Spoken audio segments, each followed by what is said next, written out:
Empumelelweni ila ngangiyakhona, noma lishisa ilanga ngiyakhona. Abanye bathi angikwazi kepha ngiyakhona, abanye bathi angikwazi kepha ngiyakhona. Sophumeleliswa ukulalela abazali uma ngabe siyalwa, inhlupheko soyihlula uma ngabe siyalwa. Empumelelweni ila ngangiyakhona, noma lishisa ilanga ngiyakhona. Abanye bathi angikwazi kepha ngiyakhona, abanye bathi angikwazi kepha ngiyakhona. Sophumeleliswa ukulalela abazali uma ngabe siyalwa, inhlupheko soyihlula uma ngabe siyalwa. Inhlupheko soyihlula uma ngabe siyalwa.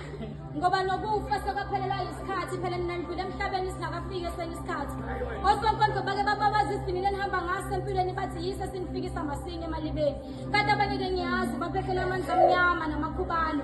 Anomqaphela komuntu omnyama unomkhuba lo.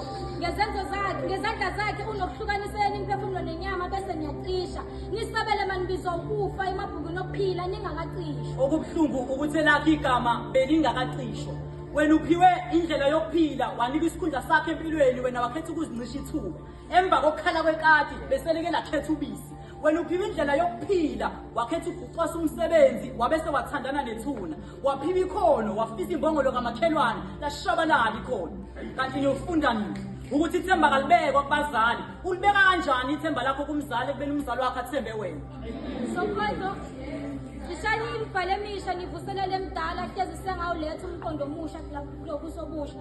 Ngoba nike nabahayela bebenizwa, benizwela kudele nezitha benilwela, benizwela kudele nezitha beniyekelela. Izikondlo ziphileni ngoba ziwubunina, umoya wenkondlo nukhafule ngamagama siwuzugeleza. Kubo bonke nike nabaphilisa ngamagama kwanane beningakaze nawezwe benilokhu nwalangazelela. Ukulangazelela impilo sakuyeka sonke mhlezane silangazelela umshado.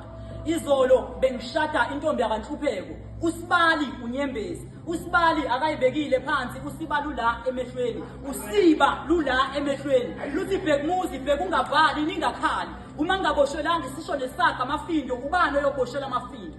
Ithuba lokuthi ithemba lihlale kuthini, ngoba konakala kudala mhlezane bathi konke kunesikhathi sakho, kepha ukufa kufika njalo ngesikhathi senjabulo. Ithuba lokuthi ithemba lihlale ematheni, okungenani malibuyele kwasifuba, ebese kukhuluma izenzo udlalele kude nehashi lizoze likushaya isifuba. Ebese udlalela kude nehashi lizoze likushaya isifuba, ngoba nelanga linokusifulathela singakakulungeli ukubhekana nobumnyama.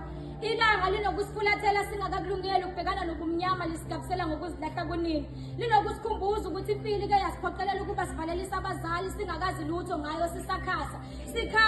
Sikhasela ngaseziko siwuza umlilo ushisa, sakhula. Saphoqeleka ukuba siligwinye noma lishisa, zasiphunyuka noma besizibambeza qina kophoqa ukuba kuqine thina. Thina ningasiboni kahleka zimvula zempilo kade kwasazisinethe. Ngiyazi-ke lonke naniyanetha. Empumelelweni ila ngangiyakhona, noma lishisa ilanga ngiyakhona. Abanye bathi angikwazi kepha ngiyakhona, abanye bathi angikwazi kepha ngiyakhona. Sophumeleliswa ukulalela abazali uma ngabe siyalwa, inhlupheko soyihlula uma ngabe siyalwa. Empumelelweni ila ngangiyakhona, ngiyisisho, siphekwa usibalabalobi luyadlala, usibalabalobi luyadlala, usibalabalobi.